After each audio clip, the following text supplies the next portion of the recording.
Good morning, everyone. If you bow your heads, please.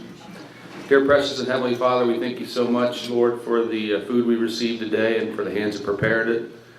Lord, we ask that you be with each one of us. Help us to be better people and better Christians each day.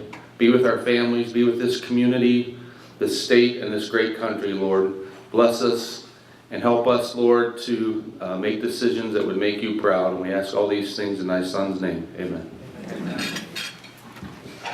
Thank you, Paul. So let me give a quick shout out to the two organizations that have been with us from the very beginning of Lattes and Legislators and has made this possible. MS Consultants and 717 Credit Union. We could not have this series without you guys, and this series is very important for us to continue with our advocacy both in Columbus and Washington to develop economic policy beneficial to the Mahoning Valley. And also sponsoring this particular Lattes and Legislators, a shout out to U.S. Safety Gear, Terry Oberini, and a shout out to the Village of Newton Falls, Mayor Lyle Waddell. Very much appreciate your support for our series in this program today. Everybody here, over 100 people, that really means a lot for what we are trying to accomplish. If nothing else, the most important thing that we want to have come out of here is a very loud message to Washington, to the Pentagon, to the Department of Defense, that we are a defense community. There are many communities across the country that do not embrace their military presence, and so it's very good that with the show of force here today that we can send that message back, that we do welcome our military, we do support our personnel, we do support our installations, and that we would embrace any new missions, such as a missile defense site here at Camp Ravenna. So thank you guys all for supporting this. I'm very excited to have a really special guest, actually two special guests in the audience. Before I call up our speaker, I'd like to recognize the governor's appointment to a new cabinet level position, advisor of aerospace and military, Colonel Joseph Zeese. Colonel, would you stand up?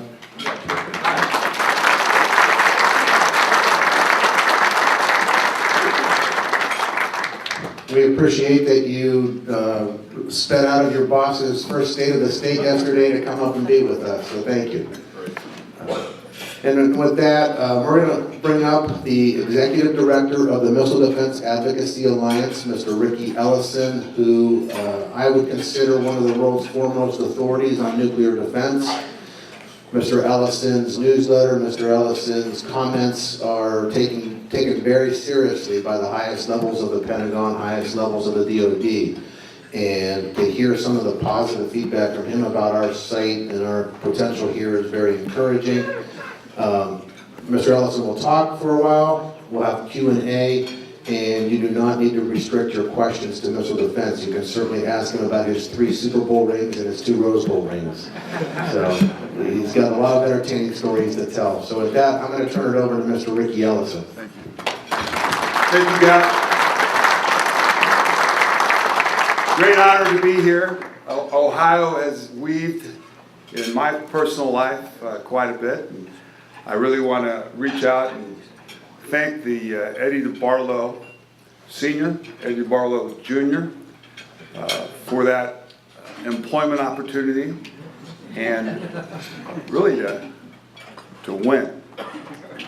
They set a standard of treating us like world champions, and we performed like world champions.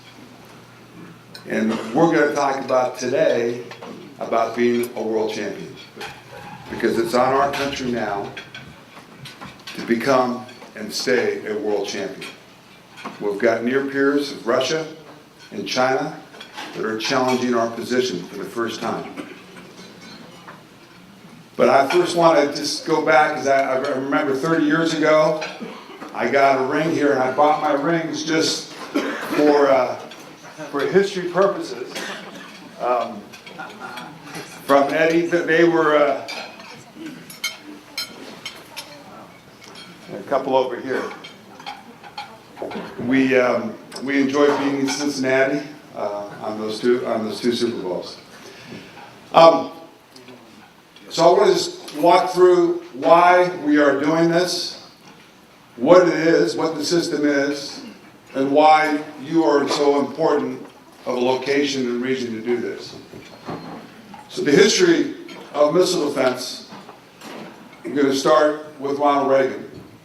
I was in college in 1980 on a football scholarship at USC, and I got a couple knee surgeries and was looking for another career direction. And I got into a course on strategic defensive studies in the height of the Cold War by Ronald Reagan's national security advisor, Dr. Bill Van Cleef. And this is before Ronald Reagan was president.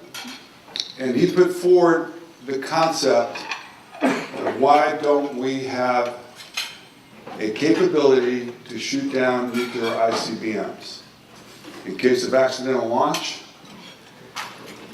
And we had just come out of a treaty that we signed in 1972 that called the ABM Treaty, did not allow us to have defenses. It allowed us to have one site of 100 interceptors, which Russia today still has around Moscow, to protect our capital or to protect our ICBM fields. We attempted to do that. We put a site in North Dakota. We put it up for 6 months and we took it down because we did not see the need to defend our nation from ICBM missiles. And we lived on a term called mutual assured destruction, which meant that there is no need for defense. We would mutually destroy each other on that aspect. So Ronald Reagan, in that summer before he was president, visited Cheyenne Mountain and looked and went and asked a strategic overview of our nuclear posture. And he was shown hundreds and hundreds of our ICBMs. And he asked that question, where is the defense? Where is it? And there was none. So with that idea, that ideal that happened at USC, and we were able, that program put about 10 or 12 PhDs into the government every year to move forward with putting the technology together to shoot down an ICBM. In 1983, the president made the famous SDI speech that asked for the best and the brightest to put forward this technology. In 1983, I graduated from USC. I was set to go work for President Reagan. But I got drafted by Bill Walsh and Eddie Barlow 2 months later. But knowing that the NFL career in football is not going to last, I worked at Lockheed Martin in Sunnyvale in my off seasons on the second interceptor, which is called the Exo-Atmospheric Reentry Interceptor System. It's a second generation. It was a system that President Reagan put forward. It was actually a system that had a big net that would catch another missile. In the outcome of President Reagan, we had an experiment of a homing overlay experiment that showed an intercept. We took that video and showed it to the Russians, and that was one of the major factors of breaking down the Soviet Union, because they could not afford to compete with us. Carried on through the 1990s, we now enter the Middle East after and we now first see the use of ballistic missiles in combat. The Scud missiles being launched at Israel and also being launched in Saudi Arabia. We did not have a missile defense system.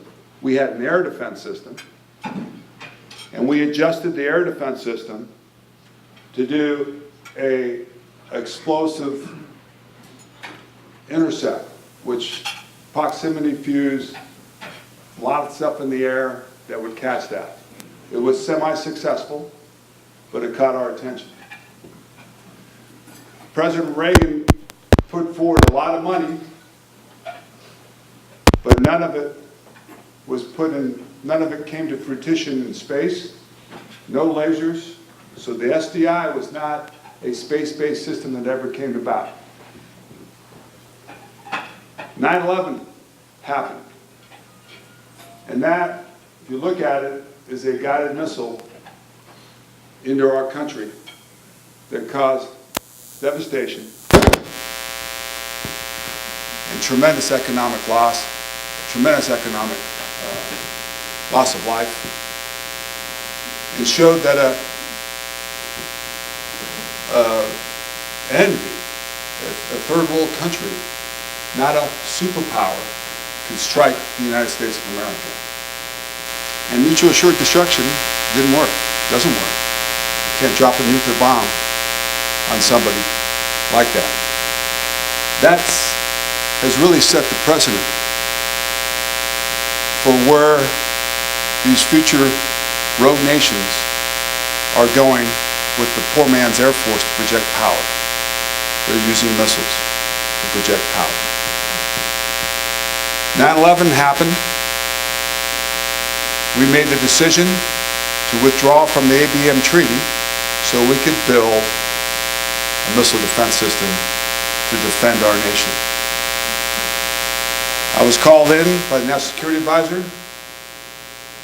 and the head of the Missile Defense Organization, which is the MDA director in today's position, and the populace and the population did not believe in missile defense at all.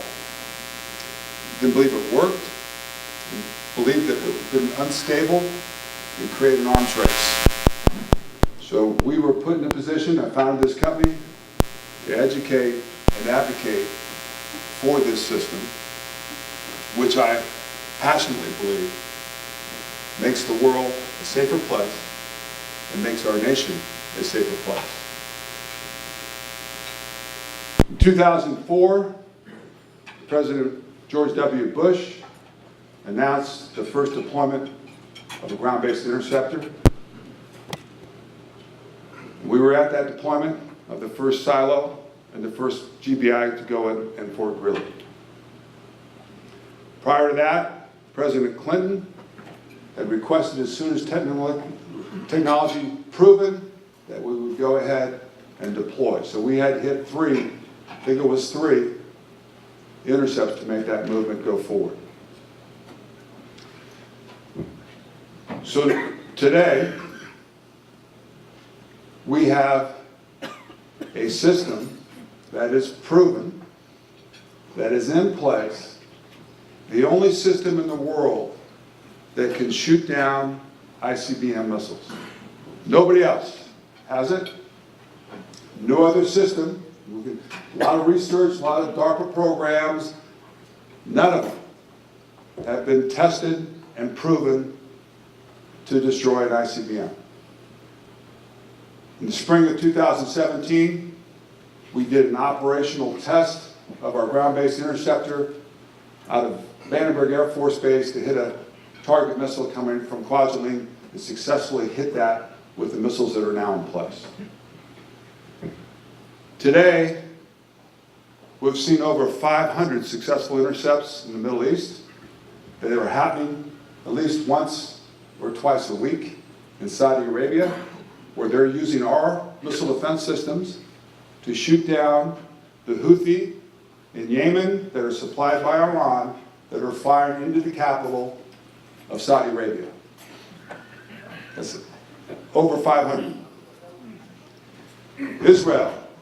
We have supported Israel. We have given, you have, your tax dollars, $4 to $5 billion. They have shot down over 2,000 rockets, mortars, and missiles into their civilian population. Our troops, forward operating in Afghanistan, in Iraq, Syria, have a system called the CRAM that has shot down over 2,000 missiles and mortars. So the facts are, this system works. Just a matter of speed.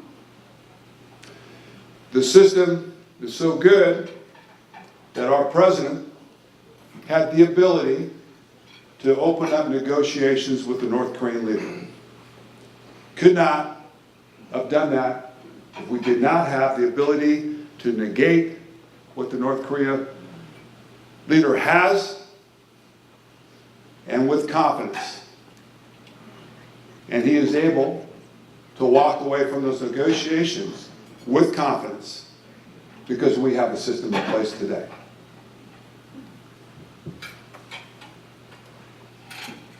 So I want to just explain to you how the system works. So we have a space-based sensors in GeoSync and LEO that can detect any heat launched from anywhere in the globe. And within 4 to 5 seconds can identify if it's a rocket, a missile. That information goes into our computers in Colorado Springs, and they start to now bring in other sensors that validate that launch. For the North Korea case, it takes around 30 minutes before it would strike the United States of America. So the first 5 seconds we pick it up, the next 300 seconds, next 5 minutes, it is accelerating from 0 to about 7 Mach. And it is separating stages. So we have to discriminate that last stage. So we have ships, Aegis BMD ships in the waters outside of North Korea that can track that. And we have 2 X-band radars, TP2 radars, billion, I shouldn't say that, about 500 million, in Japan that can determine the discrimination track. They send all that data back to Colorado. Colorado then processes it because a missile is like a ballistic object, just like a baseball. It's gravity. You can mathematically figure out exactly the path that missile goes. And we have computers with algorithms that know that. So they process that and they embed it in the missiles in Fort Greely, Alaska. So they'll be embedded with this information before they launch.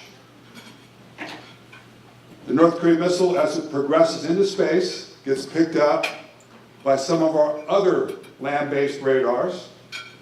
We have one skirting the Pacific up in the Aleutian Islands called Shemya. We have another one in Clear, Alaska, and we have another one in Beale.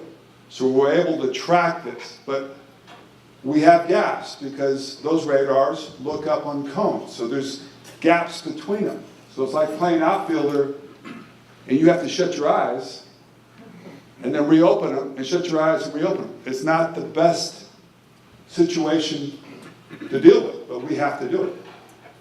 And the RV, the kill vehicle going through space, is having decoys in it, having other type of elements in it to disguise it. So you have to discriminate all those elements because you got to pick out the target.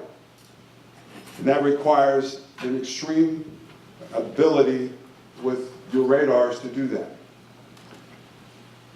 The missile is launched.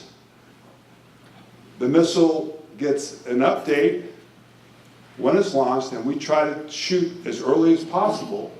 So if we miss it, we get another shot. And in fact, with the lower 48, we can do a look, shoot, look, shoot, look, shoot. We can have at least 4 shots at this incoming interceptor, incoming missile coming across. The missile has its own sensors on board of it. So it has some very dynamic sensors, and it's got thrust divert that can adjust it.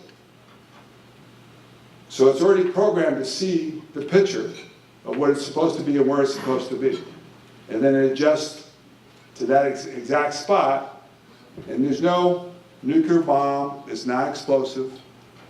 It's a collision of an impact of 15,000 miles an hour.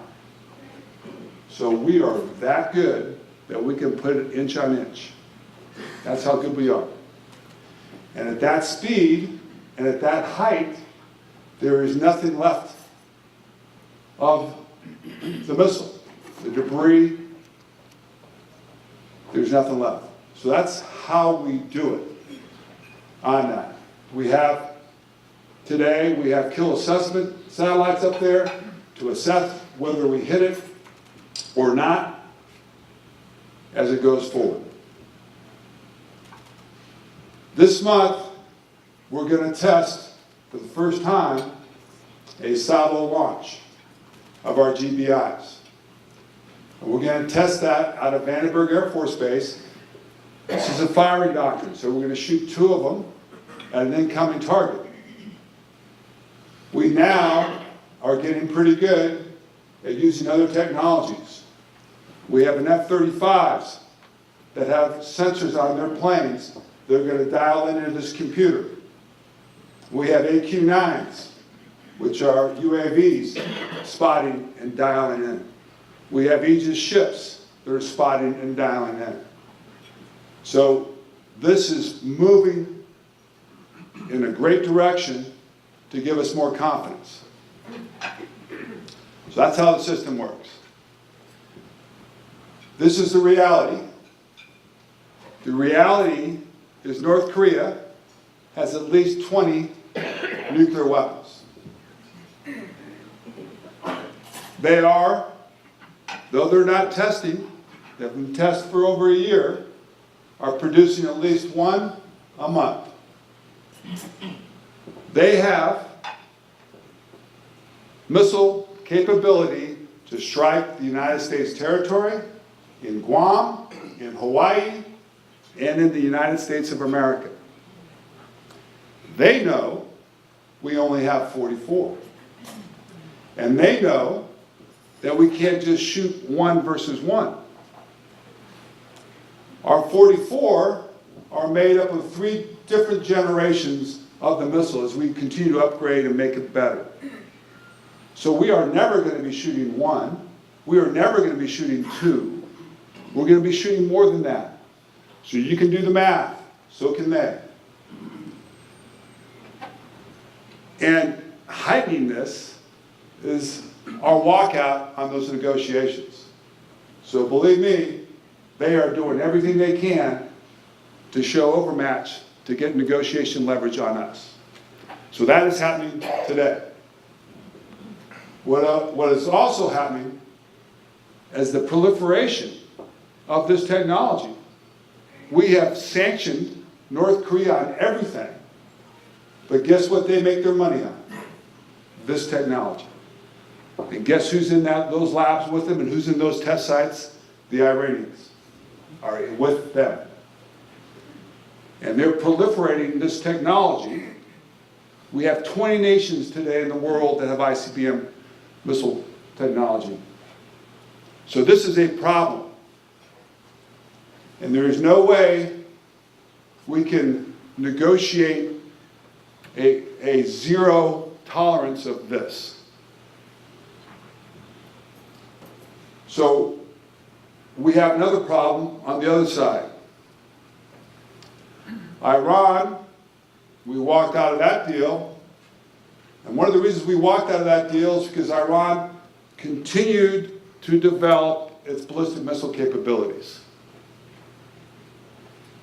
President Obama, our last president, put forward probably $4 to $5 billion to have a missile defense land-based site that we're talking about here in Europe. There are 2 of them. One in Romania and one in Poland.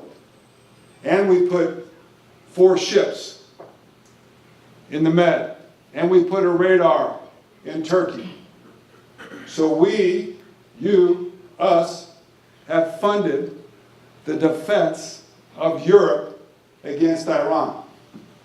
Not the defense of the United States against Iran, but the defense of Europe. And the threat is not there yet, but that's just a reality check here. We also have done a remarkable job on regional missile defense capabilities. We have 38 ballistic missile defense Aegis ships that have SM-3 missiles that can defeat ICBMs, medium-range, short-range missiles. Those ships are protecting Guam. Those ships can protect Hawaii, and they're out and about. They're about $2.5 billion apiece. We have another system called THAAD, which is a high-altitude, lower space system. We just delivered it to Israel on Monday. It is in Korea, deployed, defending the entire South Korea peninsula from North Korea. It is in Guam, defending our territory. It is $1 billion apiece. We've got 7 of them. They are for not the United States, they are for our allies and our troops forward. We have 15 battalions of Patriot capability. They are deployed all over the world. They are not defending the United States, they are defending small areas around the world. What I'm saying to you is we need that investment here. And if you look at the map, 44 isn't enough, 64 isn't enough, and we have to have an East Coast site. We have to have it. Because it gives us more battle space, and it gives us another opportunity to shoot down if they surpass Alaska. And we don't have a defense of the East Coast against Iran. We don't have it. And Florida is a long way from Alaska. So there is plenty of motivation here to move forward with this. And the biggest motivation is the President of the United States. And I was there with him last month when the Missile Defense Review came out. So we have put a new policy in place for missile defense.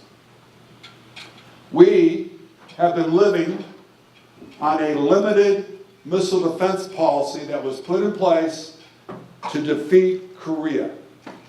In 1998 is when they first tested. So we have purposely limited our capabilities. I can't read that. Q&A. Okay, I'm just going through this. We've limited our capabilities on purpose. But today's world is doing more than ballistic missiles. They're doing maneuverable cruise missiles over the horizon, and they are doing hypersonic capabilities. So our systems that we build have to be able to adjust to be able to have a layered defense.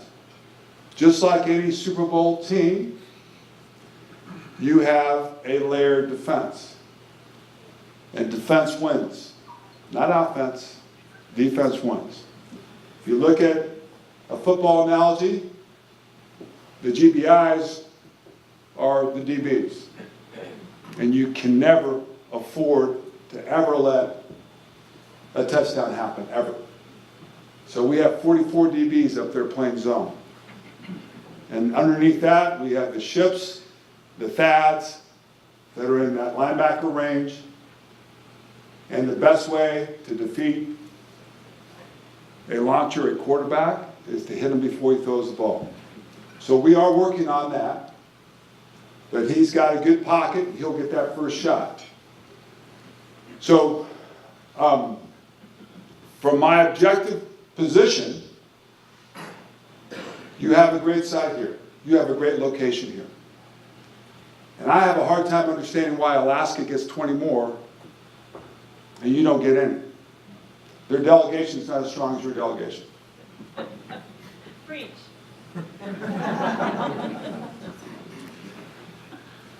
You've got a president who stopped on the way back from North Korea in Alaska saying he will defend this country with missile defense against all missiles, against all ranges.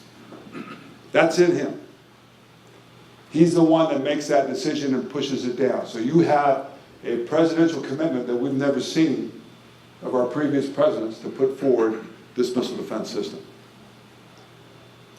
The third site, from my clear understanding, the decision has been made on which of those 3 states has it, on the economic basis of cost efficiency, engineering, and timeline. The motivation to put the money behind that, which would be about $3 to $4 billion, is going to be driven right now by the Iranian threat. That's the official position. So as soon as the Iranian threat is predicted to test an ICBM, that will move in to a fast, rapid deployment of this capability. But I tell you, I think it's bigger than just the Iranian threat. I think it's the underlayer that we need for North Korea. And I think it, number one, gives our president, whoever our presidents are, the ability to negotiate, the ability to stabilize this world. Missile defense stabilizes this world so you don't end up in a conflict and a war. It's doing this today all over the place. And we need to do it here. So that's, as we'll wrap, there's a lot here I can keep going, but I'm going to open this up now for questions on anything you'd like to talk about. Go ahead. To me, it seems kind of putting a lot at risk to wait till an Iranian threat becomes prevalent. Why not, move a little faster? I agree with you. He said we're at risk. They know they're taking some of that risk. This is $3 billion. There are other means that they are working on to defeat the enemy by doing directed energy, laser technology, where you can burn a hole through the skin of the missile in its first 300 seconds and blow the missile up as many as you want with the cost of a gallon of diesel fuel. We haven't got that technology yet, but that's where they want to put that money right now to invest that. They want to do boost phase missile defense off of F-35s with ARAM or kinetic energy interceptors in those first 300 seconds to feather that. They want to have space discrimination so there's no gaps, as we have gaps, as you said. So there are other priorities that the Missile Defense Agency wants to put their money in before so they're stretching it and hoping that Iran doesn't go forward and hoping that we denuclearize North Korea so they can invest in that. That's all that is, from my perspective.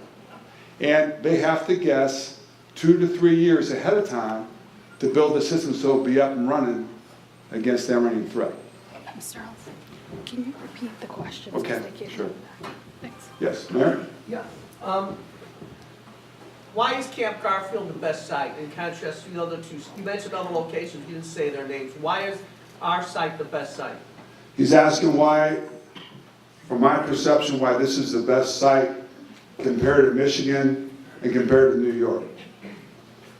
So from my perspective, it's the easiest and cheapest way to do this because you have infrastructure already in place there. You have job community that's already right here on it.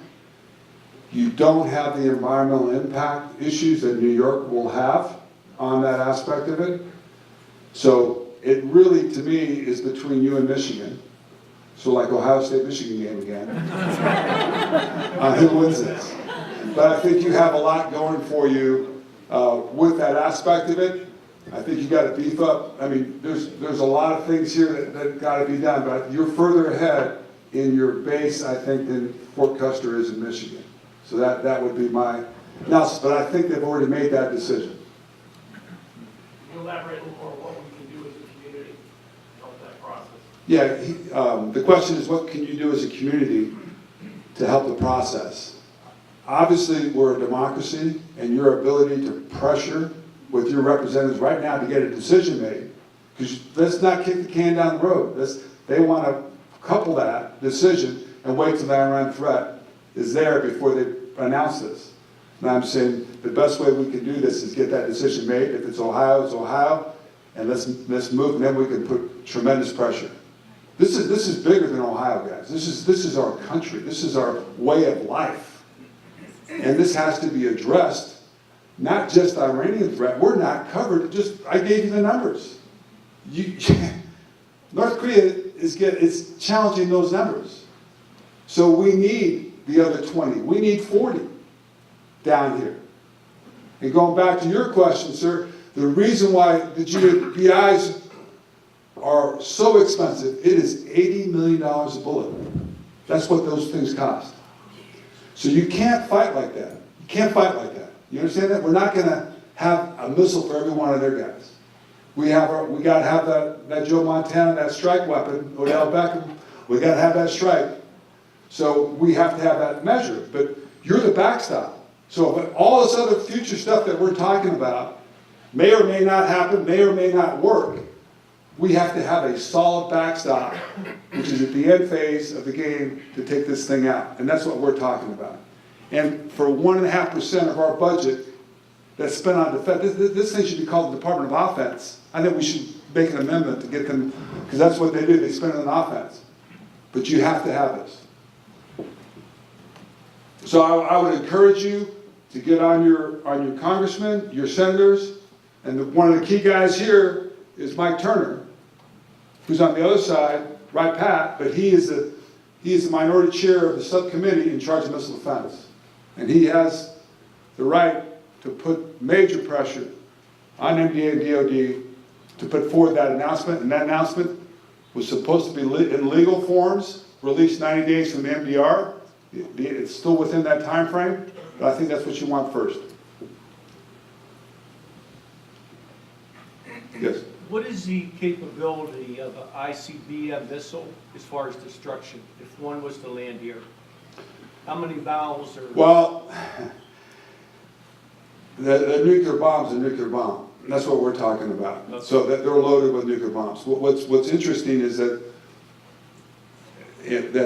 Mark, you might be able to help me here, but North Korea tested a hydrogen bomb, which has exponential more devastation than a nuclear bomb. So we've watched them test that. That's there. So it's nobody wants to go down that road, but that is why it's worth what we're doing to negate that.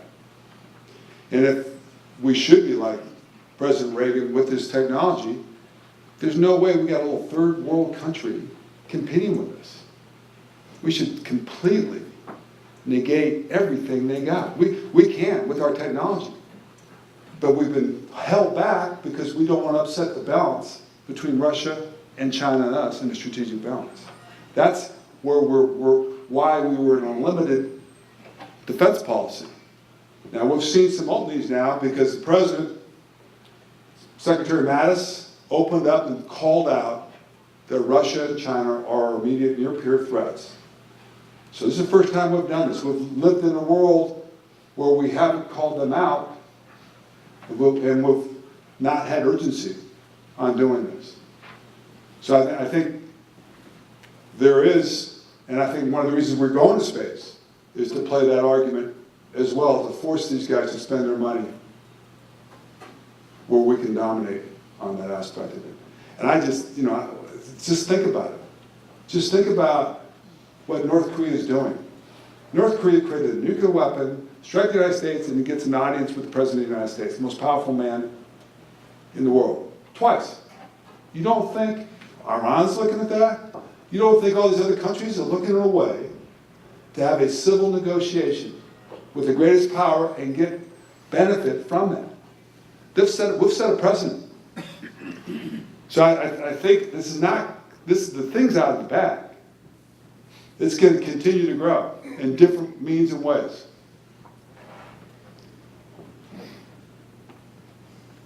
Yes? If, or perhaps I should say when, this potential project gets to this area, what does that impact look like for this area, this community, maybe in 1 year, 3 years, 5 years? How does that look? I just know the job numbers roughly. I think there's 1,600 jobs for construction over that period. There's another 350 jobs for the direct site. There's another 300 indirect. But I think it's, like I said, it's bigger than that. It's the other advantage, sir, that you have, that none of the states have, is a great one, is your National Guard. Your National Guard today is doing air defense for the capital of the United States of America. They rotate in and do 6 months of that. They do missile defense in Europe. So you're the only state that's got the billets already, the schooling already, to go ahead and man and operate your site. The rest of them have to go get that. Now, I don't know if that was in the NBA report, but for an operator, that's huge. So that's an advantage for you on that. I was talking to ma'am about spreading and looking at other technologies to supplement your site as we go down. Because, 4 years from now, a lot of things more technologies are going to happen. You're going to have anti-drone stuff. You're going to have security that you don't have on that base right now. That's the biggest thing I see, just straight out on that. Yes? You seem pretty sure they've already picked the site. Is that what you're saying? Do you have any idea which one it is? And are you saying that if it's Michigan, there should be more sites like that, and we should be lobbying for our community to get another missile site? She was asking why, if I was sure the decision was made, asking if we should do multiple sites, if it should just be one site. So let's be clear. The last time MDA came out to look at your site was 2016. So that's a long time ago. Let's be clear that the MDR required the decision. And that was supposed to be released a year ago, was released a month ago. So there's no other information, I believe, that can be inputted, and the decision's already been made, from my perspective. Clearly and cleanly, it's been made.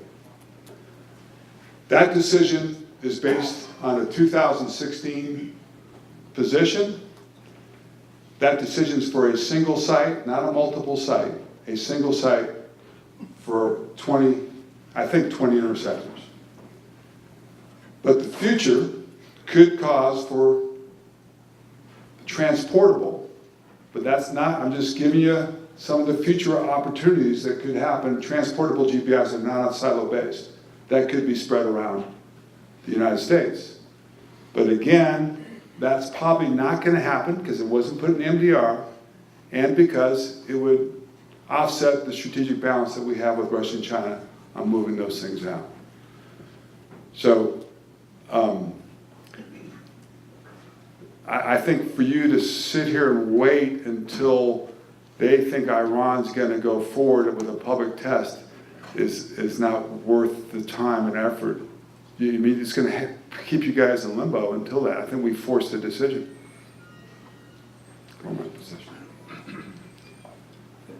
Sounds like you feel like this area's got it. I'm saying it's between you and Michigan. So let's be clear. Well, I'm going to say again, it sounds like you feel this area's got it. What can we do to move it forward, as you're saying, rather than wait for... But I think you got to pressure to get that announcement out. That's what you have to do. Once you get the announcement out, then you got a much bigger position, including bringing the president here to revitalize in the re-election. I mean, you got a lot of things to pull once the decision's made.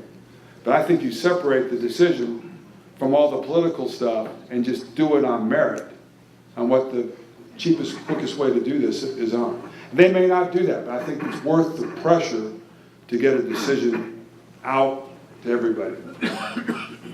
Yeah.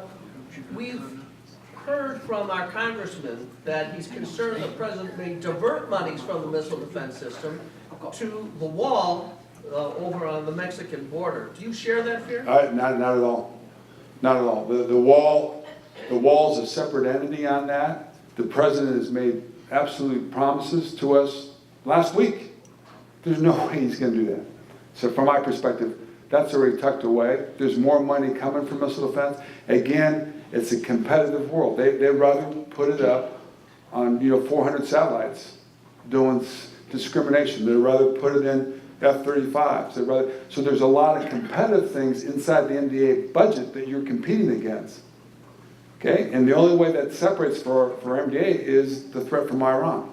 So the threat from Iran will change that because it's our side right now, okay? And those development, I mean, today it's absolutely, because we've been fat and happy and we've had no threat, it takes 14 years to create a new system and deploy in the field. You can't win like that.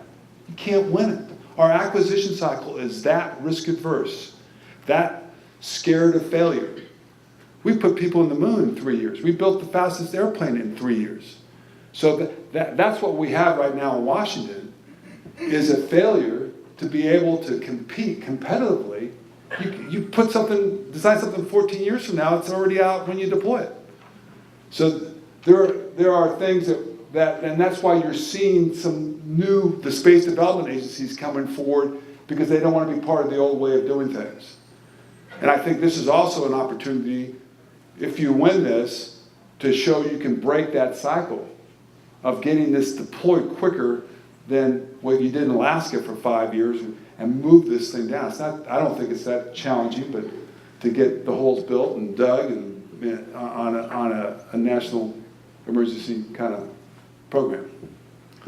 So, if I might observe, right now Iran appears to be playing out a game where they're trying to keep Europe in their treaty, so they're sort of observing the treaty.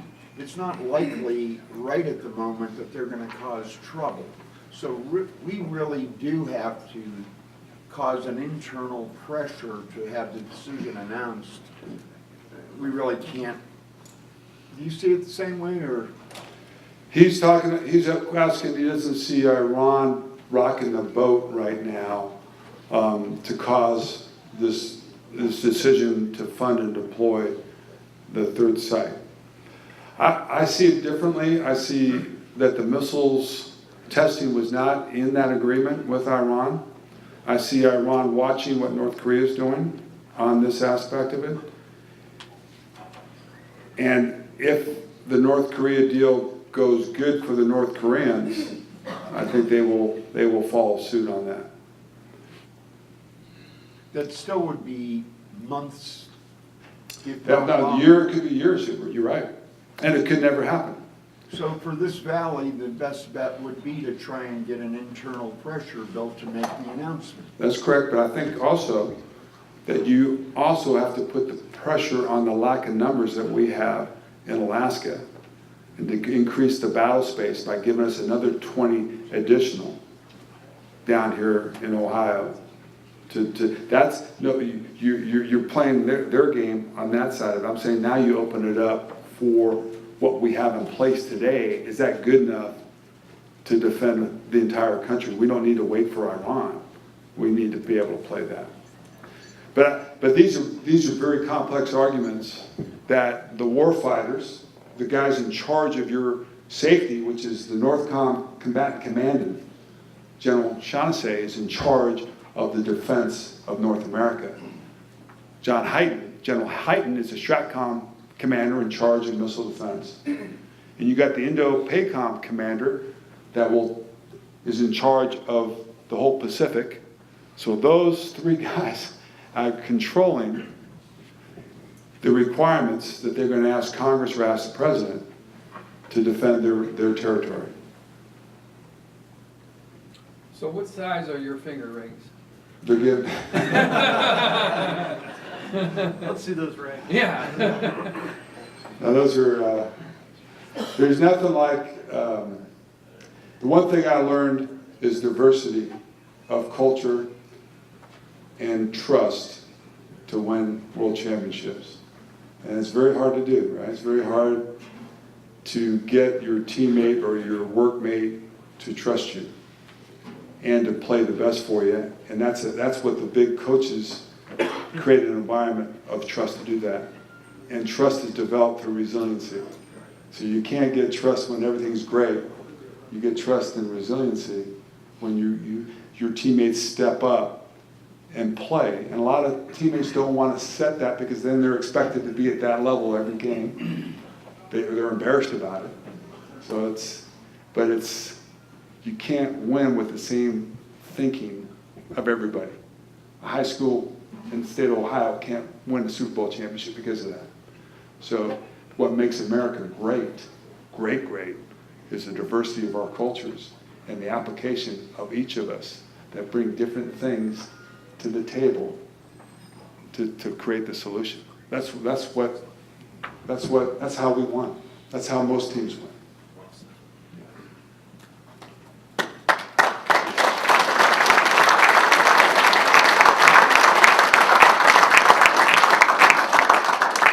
I'm not a professional speaker, and I'm not Joe Montana, those offensive guys. They're much more smoother than I am. But I tried to help guide you through this a little bit the best I could. I hope you've come away with this with better knowledge of what we're talking about, why we're doing it, and what you can do to make it happen or force it to happen. And hopefully we'll be back here celebrating a decision. And I would like to come back on that.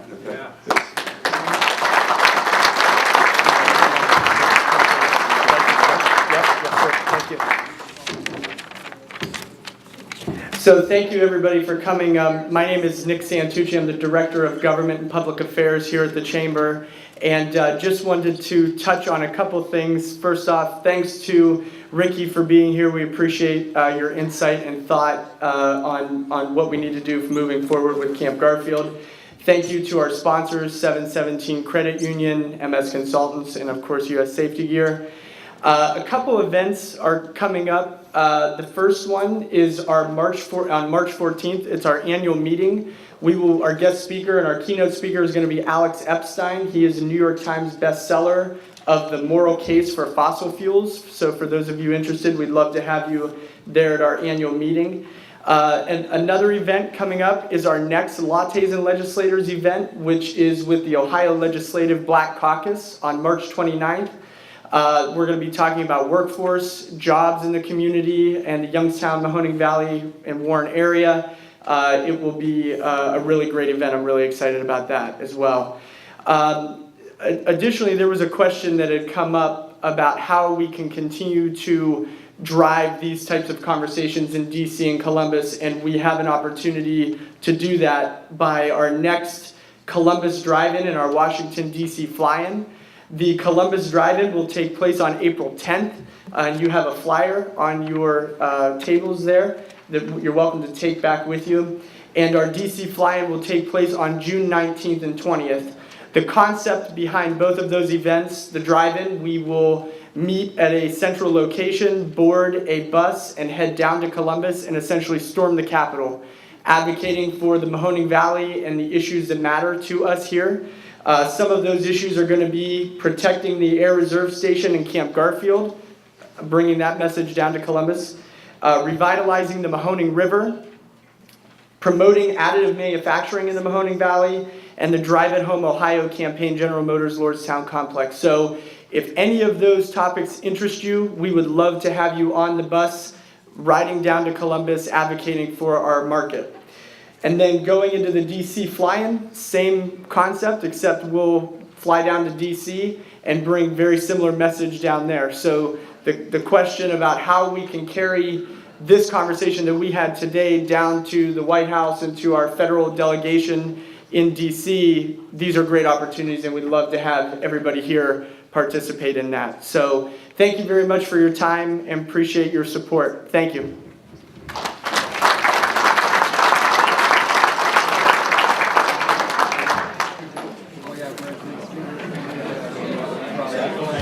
Robby.